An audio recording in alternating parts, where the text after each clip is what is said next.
সূর্যকে ফিরিয়ে নিতে রামপুরে গুন্ডা নিয়ে হাজির হলো ইরা। আড়ালে থেকে ইরার সব চক্রান্তের রহস্য জেনে গেল দীপা। ইরা যে সূর্যের এমন ক্ষতি করে বসবে তা কখনো কল্পনা করতে পারেনি দীপা। হ্যাঁ বন্ধুরা, অনুরাগের ছো সিরিয়ালের পরবর্তী পর্বে আমরা ঠিক এমনটাই দেখতে পাবো। বিস্তারিত জানতে হলে ভিডিওটি দেখতে থাকুন এবং আমাদের চ্যানেলটি সাবস্ক্রাইব করে পাশে থাকুন। দীপার সাথে সূর্যের দেখা হওয়ার কথা জানতে পারে ইরা ভাবে সূর্য যদি সুস্থ হয়ে উঠে দীপাকে সামনাসামনি দেখতে পায় তাহলে হয়তো সূর্য আমাকে ভুলে যাবে, কিন্তু ডাক্তার সূর্যকে তো আমি কোনোভাবেই ছাড়তে পারছি না। আমি যে ডাক্তারবাবুকে ভীষণ ভালোবেসে ফেলেছি।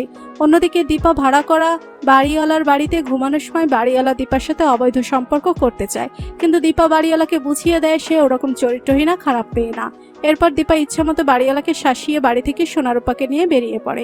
কিছুদূর যাওয়ার পর দীপা ভাবতে থাকে সে এত রাতে কোথায় যাবে এখন, তাই সে ড্রাইভারকে কল করে গাড়িতে করে নিয়ে যাওয়ার জন্য। কিছুক্ষণ পর হঠাৎ করে দীপার সামনে টহল পুলিশ এসে হাজির। দীপা টহল পুলিশদেরকে সবটা খুলে বলে। এরপর দীপা এবং সোনারূপাকে রাতে থাকার ব্যবস্থা করে দেবে থানায় এমন আশ্বাস দেয় পুলিশ। থানায় যাওয়ার পথেই মাঝ রাস্তায় ইরাকে দেখতে পায় দীপা মনে মনে ভাবতে থাকে তাহলে বুঝি ডাক্তারবাবুকে ইরাও খুঁজছে। ইরা যদি ডাক্তারবাবুর সন্ধান পেয়ে যায় তাহলে নিশ্চয়ই সূর্যকে উঠিয়ে নিয়ে যাবে ইরা, কেননা ইরা কোনোভাবেই সূর্যকে ছাড়তে পারবে না।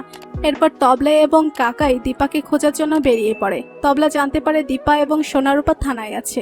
অন্যদিকে থানায় গিয়ে দীপা পুলিশকে ইনফর্ম করে সূর্যের ব্যাপারে। কোনোভাবেই যেন সূর্যকে উঠিয়ে নিয়ে না যেতে পারে সেজন্য দীপা পুলিশকে অনুরোধ করে।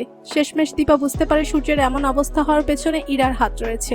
তো বন্ধুরা, ইরার হাত থেকে সূর্যকে রক্ষা করার জন্য দীপাকে কি পদক্ষেপ নিতে হতে পারে তা অবশ্যই কমেন্ট করে জানিয়ে দিন এবং পরবর্তী আপডেট পেতে আমাদের চ্যানেলটি সাবস্ক্রাইব করে পাশে থাকুন। ধন্যবাদ।